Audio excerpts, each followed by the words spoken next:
요한복음 13장 12절에서 15절까지 말씀입니다. 함께 봉독하시겠습니다. 그들의 발을 씻으신 후에 옷을 입히시고 다시 앉아 그들에게 이르시되 내가 너희에게 행한 것을 너희가 아느냐? 너희가 나를 선생이라 또는 주라 하니 너희 말이 옳도다. 내가 그리하다. 내가 주와 또는 선생이 되어 너희 발을 씻었으니 너희도 서로 발을 씻어주는 것이 옳으니라. 내가 너희에게 행한 것 같이 너희도 행하게 하려 하여 오늘 보였노라. 아멘. 우리 지난주 계속 우리 대림절을 맞아서 이야기를 나누고 있어요. 그리스도를 모시는 우리의 자세에 대해서. 그런데 제일 먼저는 그리스도가 오시는 때, 그리스도가 오시는 때가 언제다 라고 했냐면 지금이라고 했습니다. 지금 1994년 10월 20 며칠이 아니라 또 2000 몇 년 이게 아니라 지금. 왜냐하면 그때가 언제인지는 하늘의 천사도 모르고 아들도 모른다. 예수님도 모른다 라고 했어요. 오직 하늘에 계신 아버지만 아신다. 그리고 그때는 도적같이 온다. 도둑이 예고하고 오지 않잖아요. 그때는 갑자기 온다. 이 말은 결국 뭐냐면 지금 와도, 지금 당장 그리스도께서 오셔도 준비되어 있는 그것이 중요한 거지. 어느 때에 대한 관심이 아니라 그래서 지금 준비되어 있어야 된다. 이거를 강조하는 말씀이라는 거. 그래서 결국엔 때는 항상 그냥 지금이라고 이제 여러분 가슴속에 확 새겨두세요. 그래서 자꾸 미래 언젠가 이런 식의 사고를 하지 마시고 내가 지금 사랑했는가? 내가 지금 하나님의 뜻을 행했는가?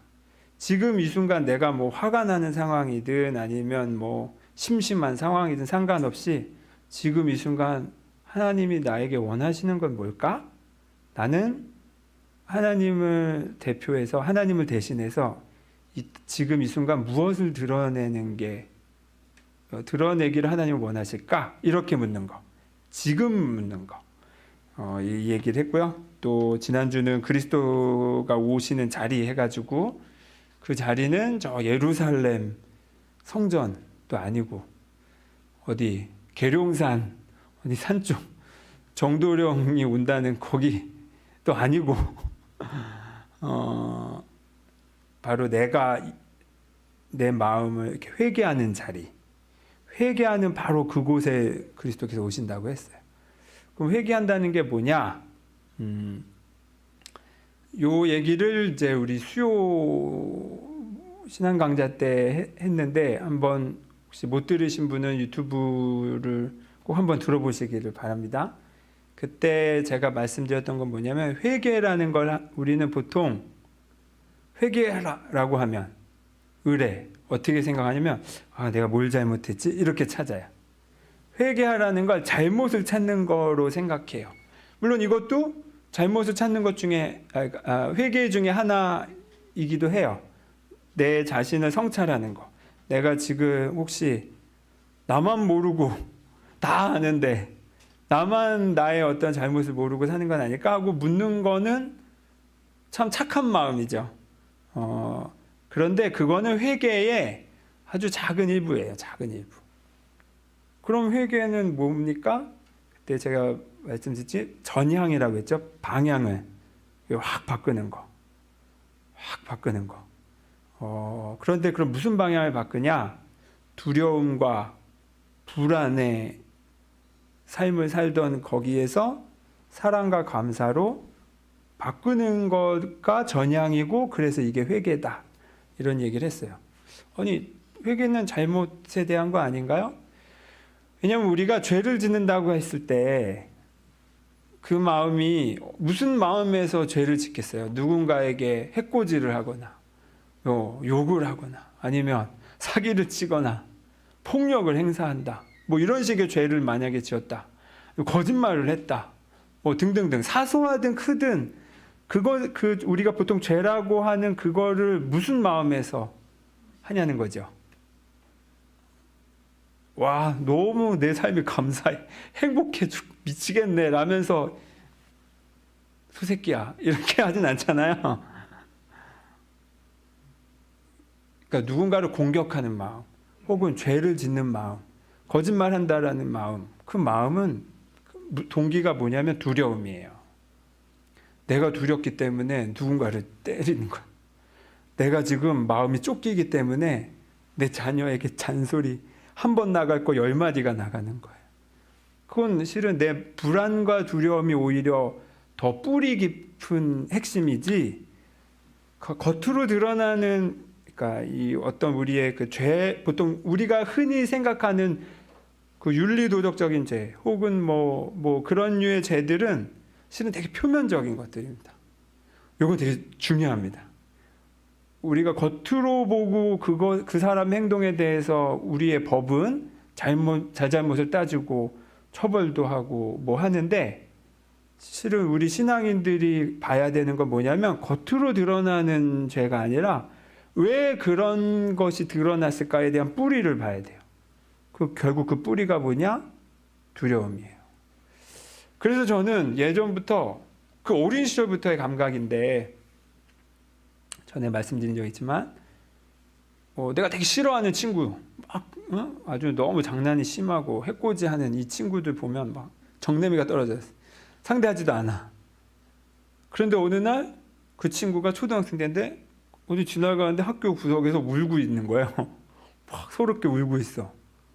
근데 그 순간 제 마음이 싹 녹더라고요. 걔에 대한 그 부정적인 나의 쟤는 나쁜 애야를 넘어서 쟤는 나쁜 애여야만 해로까지 생각했던 내 생각이 싹 녹더라고요. 그냥 천상 나쁜 놈인 줄 알았는데 쟤도 저렇게 뭔가 서러울 때가 있구나. 쟤도 저렇게 눈물 흘릴 때가 있는 아이였구나. 물론 그 아이가 지은 행동이 그래서 정당하다는 건 아니에요. 우리가 어떤 누군가 잘못을 한 것에 대해서 그거 잘못 아니라는 게 아니에요. 그가 왜 그런 행동을 했는가 하면 두려움 때문이다. 자, 그래서 돌이킨다는 것, 회개한다는 것, 그래서 그리스도께서 오시는 자리라는 건 바로 그 두려움과 불안의 동기로 행동했던 모든 행동을 멈추고 돌이켜서 이제 내가 사랑과 감사의 동기로, 그리고 그것의 표현으로 살겠다. 이거는 사실 여러분, 우크라이나 러시아 전쟁이 멈췄습니다. 평화 협상을 맺었습니다. 대단한 일이잖아요. 그렇잖아요. 지금 사람들이 죽어가고 있는데, 정말 어제도 인터뷰 보는데 폭탄이 그냥 주택에 떨어져서 가족 하나가 다쳐서 울고 있는 가족들의 모습이 보여요. 나와요. 그래서 막 그 의사가 오기를 기다리는데 전력이 그러니까 무슨 발전소들이 이제 다 타격을 입어서 전기가 들어오지 않으니까 의사들이 치료를 후레쉬를 켜고 하는 거예요. 자기 핸드폰에 후레쉬. 그런데 이런 비참한 전쟁이 갑자기 멈췄다라는 소식이 들면 이게 단순히 우크라이나인들만의 기쁨이겠어요? 우리 모두의 다행과 안정으로 다가오잖아요. 이런 정도의 일이라고 생각해요. 우리가 두려움에 반응하며 살았던 삶을 멈추고, 그래도 이 상황에서도 이 불쾌하고 불편한 상황에서도 감사한 게 무엇일까? 라고 한번 내가 그 마음의 저항을 뚫고 한번 감사할 거리를 찾는 거, 이거는 저는 지금 러우 전쟁이 멈췄다는 소식만큼이나 대단한 일이라고 생각해요. 왜냐? 결국 이 마음들이 쌓여서 진짜 전쟁도 맞거든요.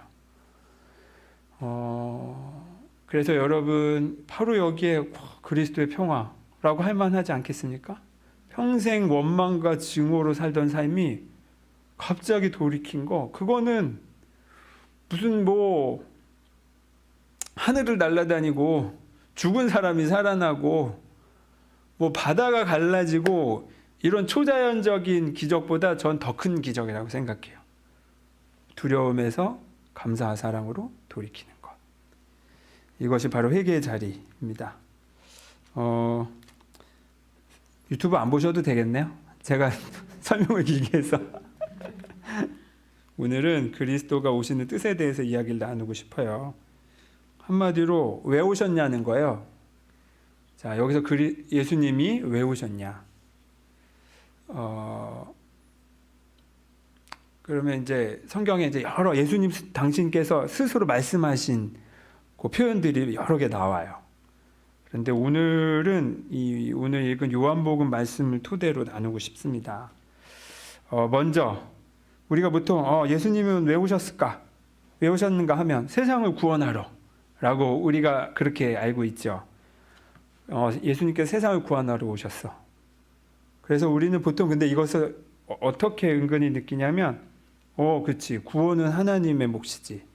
구원은 예수님 정도가 되어야 할 수 있는 일이지 라고 생각하면서 그러면서 어떻게 생각하냐면 그럼 나는 이제 가만히 있으면 돼 라고 은근히 생각하는 게 있어요. 근데 이제 내가 구원을 완성할 수 없는 건 맞죠? 맞아요. 그런데 그렇다고 해서 손 놓고 있어도 된다 이런 뜻은 아니에요. 손 놓고 있어도 된다는 뜻은 아니에요. 예수님께서 베드로에게 하신 말씀 벌써 여러 번 제가 읽었는데 읽어드릴게요. 마태복음 16장 19절입니다. 내가 너에게 하늘나라의 열쇠를 주겠다. 네가 무엇이든지 땅에서 매면 하늘에서도 매일 것이요 땅에서 풀면 하늘에서도 풀릴 것이다. 예수께서는 세상을 구원하는 역할을 하러 오셨는데 그런데 그 구원의 결과라고 할까? 그 구원의 상태가 결국 천국이잖아요. 천국에서의 삶, 천국에서의 그 누림, 평화. 그러면 이 구원의 입구, 천국의 입구가 누구에게 달렸다? 베드로. 그리고 베드로뿐만 아니라 예수님의 제자인 우리에게 달렸다는 거예요. 열쇠를 우리에게 주셨다는 거예요. 그리고 내가 하는 대로 천국과 구원의 문이 열렸다 닫혔다 한다는 거죠. 그 구원의 결과는 하나님께서 준비해 놓으셨는데 이거를 그 사람들이 누리게끔 하냐 마냐는 나에게 달렸다는 거예요. 이거는 이렇게 생각하면 돼요. 아까 얘기했듯이 내가 두려움과 불안에만 반응해서 살면 그 영향을 누가 받습니까? 당장 내 가족들이 받고 내 일터에서 사람들이 받잖아요. 우리 가까이 있는 교회 사람들이 받잖아요. 그건 뭐 좋지는 않겠죠. 두려움과 불안이 동기가 되는 모든 표현들은 똑같이 두려움과 불안을 일으켜요. 그런데 내가 여기서 사랑과 감사를 한 번 더 이렇게 그걸로 방향을 돌렸을 때, 그리고 그게 표현됐을 때 굳이 말하지 않아도 내 아이들이 그거를, 내 자녀들이 그걸 먼저 느끼고 내 가까이 있는 사람들이 먼저 느껴요. 굳이 내가 뭐 이런저런 일이 있어서 말하지 않아도. 이런 겁니다. 나의 그 사랑과 감사의 전향이 결국 내 곁에 있는 사람들로 하여금 천국의 그 맛을 보게 해준다는 거예요. 나의 변화를 통해서. 그리고 예수님께서는 오늘 한 걸음 더 우리를 끌어들이세요. 오늘 읽은 성경 말씀은 예수님께서 이제 그 짧은 생을 사시잖아요. 짧은 생을 사시고 한 30대 중반쯤에 대략 33세쯤이라고 추정을 해요. 요한복음에 따르면 정확하게 알 수는 없죠. 대략 30대 중반쯤 됐을 것으로 생각하는 그 어느 날 6월절이라는 큰 명절, 우리로 따지면 뭐 설 추석 정도의 큰 명절, 제일 큰 명절인데 유대인들은 그 6월절 명절이 되면 다 예루살렘으로 가서 거기에서 이제 뭐 제사도 드리고 해요. 그게 이제 순례예요, 순례. 그래서 또 예수님과 제자들도 갔어요. 예루살렘. 그리고 어느 집에서 이제 밥을 먹다가 근데 그 6월절 명절에 올라가셨는데 그때가 언제냐? 예수님이 아신 거예요. 이제 집으로 못 들어가겠구나. 나 이제 여기서 육신을 입고 사는 이제 마지막 때가 가까이 왔구나를 아셨어요. 왜냐하면 예수님의 발언들 때문에 예수님의 영향력 때문에 시기하는 사람들이 너무 많아가지고 특히나 그 당시에 하나님을 믿고 따른다는 그 당시의 종교 지도자들이 바리새파, 사두개인, 제사장들, 그 당시에 성직자들과 막 종교 지도자들이 다 거의 다 예수님을 싫어했어. 그리고 결국에는 그 도를 넘어서 이제 고발을 했고 가룟 유다 제자가 이제 또 배신하고 이래서 예수님 결국 십자가에 잡혀서 돌아가시죠. 그거를 이제 직감하신 거예요. 그 마지막 날 밤에 제자들과 마지막 식사를 하는 장면이에요. 밥 먹다 말고 예수님께서 이러세요. 오늘 읽진 않았지만 13장 1절을 제가 읽어드릴게요. 6월절 전에 예수께서 자기가 세상을 떠나 아버지께로 돌아갈 때가 이른 줄 아시고 세상에 있는 자기 사람들을 사랑하시되 끝까지 사랑하시니라. 그리고 나서 하신 게 뭐냐면 저녁 잡수시다가 자리에 일어나서 겉옷을 벗고 수건을 가져서 허리에 묶으시고 갑자기 이제 물을 떠다가 제자들의 발을 하나하나 씻기기 시작했어요. 자, 여러분이라면 어떻게 하시겠습니까? 요 얘기는 요한복음에만 나와요. 마태, 마가, 누가복음에는 안 나오고 요한만이 전하는 이야기예요. 여러분이 만약 예수님이라면, 스승 예수님이라면, 내가 이제 마지막 날이고 육체로서는 마지막 날이고, 그리고 예수님은 부활할 것을 아셨지요. 근데 육체로서 전할 수 있는 마지막 보낼 수 있는 시간인데 내가 그럼 이 제자들에게 생각하셨겠죠. 근데 그 생각이 뭐였냐면 자기 사람들을 사랑하시되 끝까지 사랑했다. 이게 예수님의 그 마지막 마음이고 마지막 마음뿐만 아니라 한결같은 마음을 다시 한번 명확히 하시고 그것을 실천하셨어요. 거의 유언 같은 시간이죠. 유언하는 시간. 저 같으면 마지막이다. 그럼 내가 은행에 얼마 넣어놨는데 그거야 어떻게 쓰고 뭐 등등등 재산 분할은 어떻게 하며 뭐 이런 거부터 나는 생각할 것 같은데 예수님께서는 어떻게 하셨냐면 무릎을 꿇고 제자들의 발을 씻기기 시작했어요. 그러니까 제자들 특히 베드로가 화들짝 놀라가지고 아니 왜 이러십니까? 그러실 수 없습니다. 제가 씻겨드려야 마땅한데 그러면서 그러니까 예수님이 아니다. 내가 너를 씻기지 않으면 너와 아무 상관없다. 라고 이렇게 몇 말씀 하시고 계속 마저 씻어주세요. 그리고 나서 예수님의 말씀이 이겁니다. 14, 15절에 제가 세번역 성경으로 읽어드릴게요. 주이며 선생인 내가 너희의 발을 씻겨 주었으니 너희도 서로 남의 발을 씻겨 주어야 한다.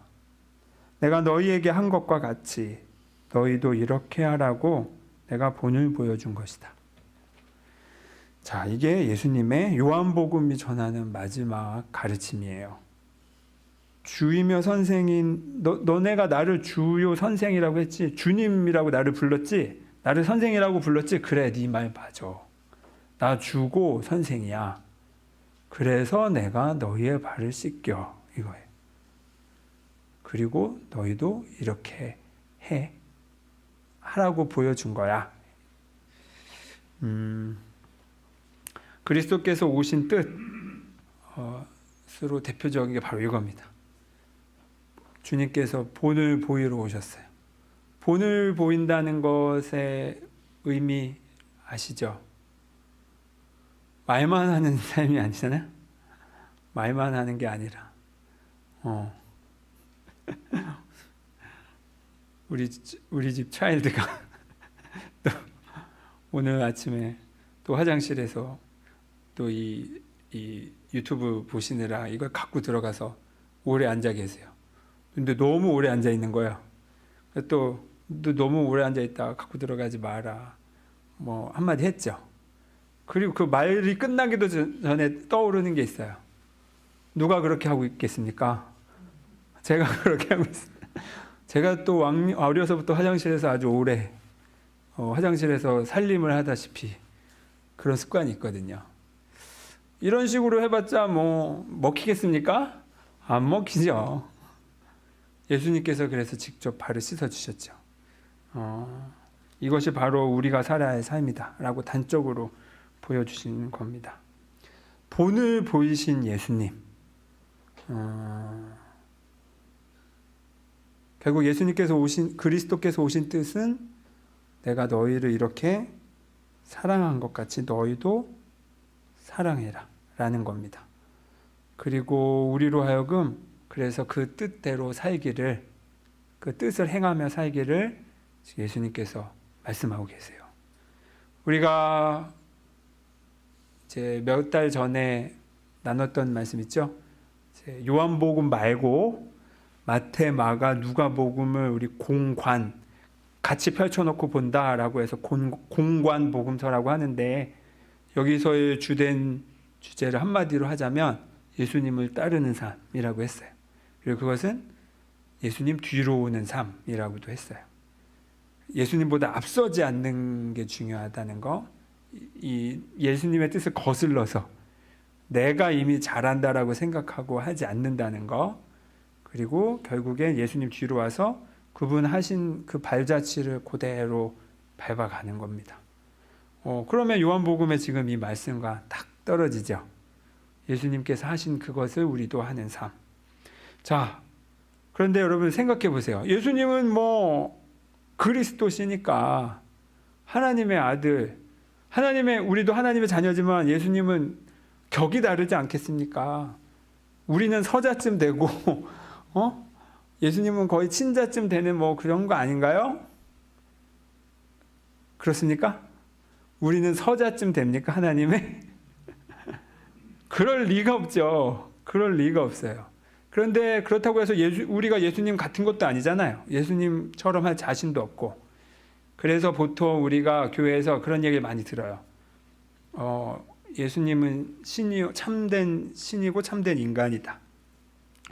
그러면서 하나님이시다, 예수님. 그리고 우리와는 또 격을 이렇게 따로 떨어뜨려서 이해하는 면이 있어요. 그렇게 안 배우셨나? 그렇게 배우셨어요? 우리 개신교 신학이 하도 뒤죽박죽이어가지고 교단마다 다 교리도 다르고, 물론 참된 신이요 참된 인간이라는 건 이제 우리 공통된 신앙 고백이지만, 을의 예수님은 을의 우리와는 그래도 좀 격이 달라라고 전제하고 생각하는 게 있어요. 자, 그런 예수님이 내가 한 대로 너희도 해라고 본을 보였어라고 말씀하셨어요.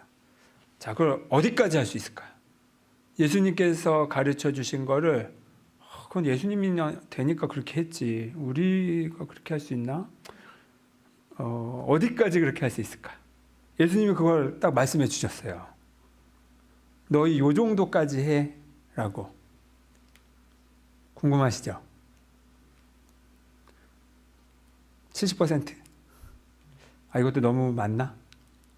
60%? 자, 마태복음 5장 48절 읽어드릴게요. 그러므로 하늘에 계신 너희 아버지께서 완전하신 것 같이 너희도 완전하라. 이런 구절이 있는 거 아셨어요, 여러분? 우리 개역개정에서는 온전하라라고 표현이 되어 있어요. 새번역 성경에서는 완전하라라고 되어 있어요. 그냥 완전이에요, 완전. 100% 하라는 거야, 100%. 예수님만큼. 자, 여기서 끝이 아닙니다. 하나 더 읽어드릴게요. 요한복음 14장 12절. 내가 진실로 진실로 너희에게 이르노니 나를 믿는 자는 내가 하는 일을 그도 할 것이요 또한 그보다 큰 일도 하리니 이는 내가 아버지께로 감이라. 아멘. 몇 %입니까? 내가 한 일을 그도 할 것이요 또한 나보다 큰 일도 하리니 120% 120%가 넘어갔어요 지금. 이게 예수님의 표현이에요. 너희는 서자니까 한 80% 정도만 해가 아니라 너희는 내가 한 일도 하고 그보다 더 큰 일도 해. 자, 그런데 그 일이 뭐냐? 내가 먼저 보여줄게. 경험하게 해줄게. 라고 하신 겁니다. 충격이지 않습니까? 갑자기 마음에 부담감이 오세요? 내 지금 못하는 게 너무 많은데 내 삶 고사하기도 힘든데 그래서 오늘 우리 왜 처음에 찬양했던 찬양 있잖아요. 다 표현 못해도 나 표현하리라. 다 고백 못해도 나 고백하리라. 다 알 수 없어도 나 알아가리라. 다 닮지 못해도 나 닮아가리라. 왜냐하면 그 사랑이 얼마나 아름다운지, 그 사랑이 얼마나 날 부욕해 하는지, 그 사랑이 얼마나 크고 놀라운지, 나를 감격하게 하는지. 우리의 불완전함에 꽂혀가지고 난 역시 이거밖에 안 되는구나. 그래 뭐 사람이 다 그렇지 뭐로 머물러 있지 않고 나의 불완전함에도 불구하고 나는 오늘도 하나님을 향해 나의 고개를 든다. 나의 방향을 전환한다. 10걸음이 아니라 딱 한 걸음만 더 사랑과 감사의 한 걸음만 더 딛는다. 이거. 완전함에 대한 그러면 못해요. 그렇잖아요. 내가 바이올린 배우는데 처음부터 뭐 유명 바이올리니스트만큼 할 생각으로 하면 못해요. 안 되죠. 그냥 오늘은 한 걸음만 간다라는 마음으로 하는 겁니다. 그렇게 예수님께서도 우리를 그렇게 초대하고 계십니다. 제가 존경하는 광노순 목사님이 계세요. 우리 교단 목사님이시고 도인이세요. 천재시고 이분이 짤막하게 쓰신 그 글이 있는데 제가 한번 읽어드리겠습니다. 한번 잘 들어보세요. 이 PPT로도 한번 눈으로 보실 수 있으면 보시도 좋고 아니면 눈을 감고 들으셔도 좋습니다.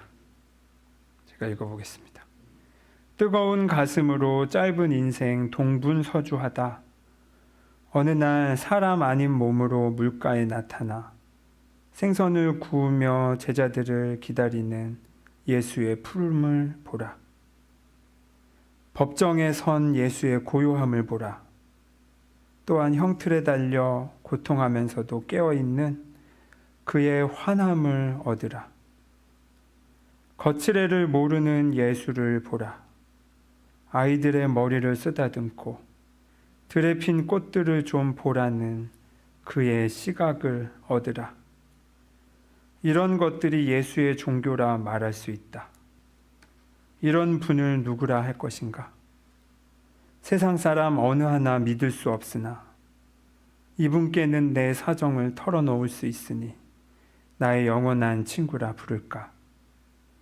내 여정을 의탁할 수 있으니 나의 고마운 스승이라 부를까?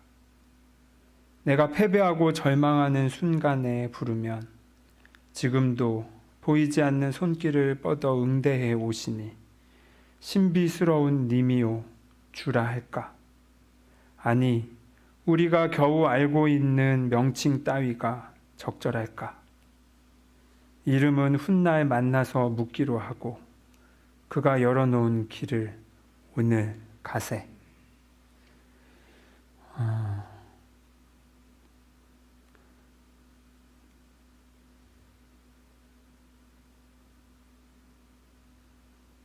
이 느낌이 여러분에게 스며드시나요? 예수님 느껴지시나요?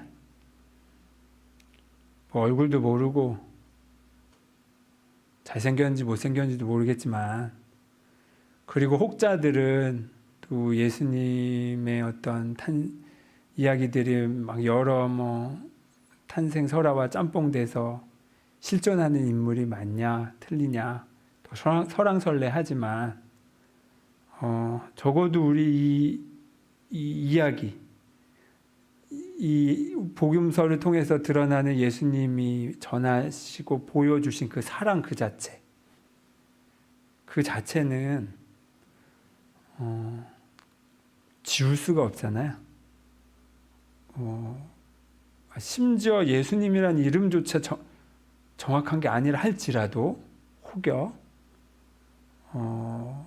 그 누군가가 보여주신 이 장엄한 사랑, 이 깊은 사랑, 이 조건 없이 드러내준 이 사랑, 이거는 부인할 수가 없어요. 그리고 그것이 시간과 공간을 뛰어넘어서 지금 우리의 가슴에, 우리의 세포 하나하나에 흐르고 있습니다. 바로 거기에서부터 우리가 우리의 주님이라고 고백을 하고, 또 우리가 그래, 나도 이분의 뒤로 와서 따르겠어 라는 고백이 나오는 거죠. 그리고 저는 이 예수님이 보여주신 삶, 사랑을 그대로 본받아서 살기로 결정했습니다. 여러분도 결정해서 이 자리에 오신 거 아닙니까? 네. 이 시간 예수님께서 본으로 보여주셨던 발 씻어주시는 사랑, 그 사랑 우리가 그대로 간직하고, 이번 한 주간 우리도 누군가의 발을 씻겨주는 삶을 살았으면 합니다. 잠시 기도하겠습니다.